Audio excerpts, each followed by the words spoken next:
Hello there, it's Avinam Nirola. I'm back here with my new video. Guys, the Pakistan-New Zealand series is finally set to begin in New Zealand after a lot of ups and downs in the build-up to the tour's conduction. Well, the whole tour is scheduled to begin with a T20I series, and T20Is are what both these sides love to play the most. Let's preview the first among three T20Is.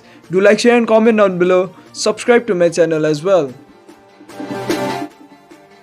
On 18th of December 2020, the Eden Park, Auckland is going to host this encounter. This venue is renowned to host those record-breaking and high-scoring T20I matches, as the boundary dimensions of the Eden Park are way too small for such professional cricketers.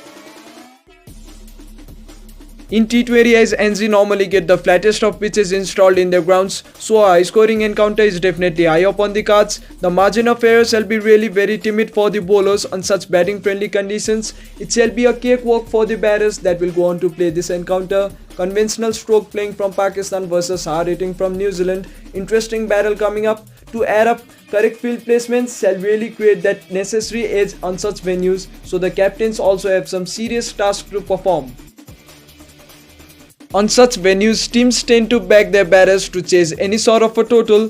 NZ are expected to go with the same policy, but Pakistan might choose to take the other path, as their statistics while chasing is very poor. So NZ and Pakistan are expected to opt to field first and bat first respectively if they go on to win the toss.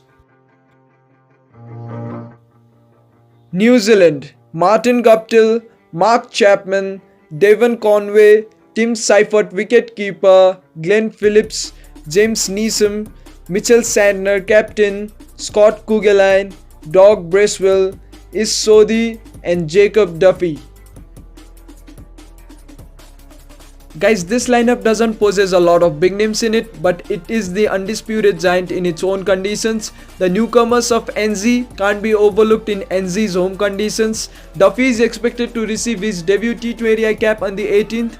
Unfortunately, the informed Phillips shall have to play a bit down the order, as the inclusion of Chapman is also to happen at the top. Around Chapman and Conway, every other batter is expected to play freely.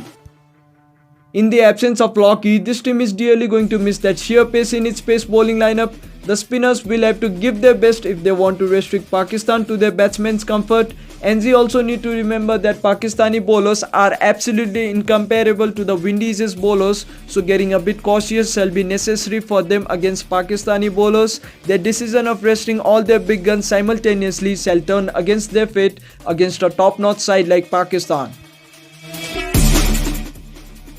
Pakistan: Abdullah Shafiq, Mohammad Rizwan wicketkeeper, Haider Ali, Mohammad Hafiz, Shadab Khan captain, Iftikhar Ahmed, Khusdil Shah, Imad Wasim, Wahab Riaz, Shaheen Shah Afridi and Haris Rauf.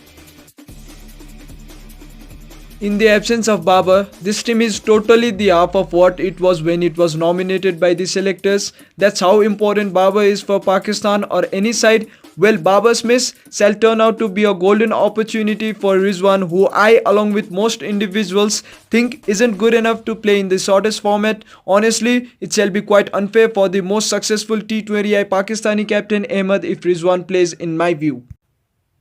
Nevertheless, if Pakistan don't have 50% at the moment, then NZ don't have 80% either. Pakistan would be delighted, since the moment they heard that 5 of the top performers of NZ against Pakistan, Ross, Kane, Colin, Trent and Lockie, won't make it in this matchup. When Shadab leads any side, he performs magnificently well, so he shall be seen batting at number 4 or 5 as well.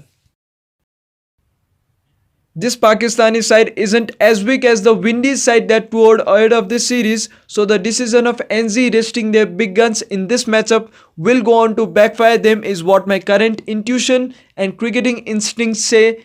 Beware New Zealand, Pakistan are definitely going to come hard on you guys. Take care.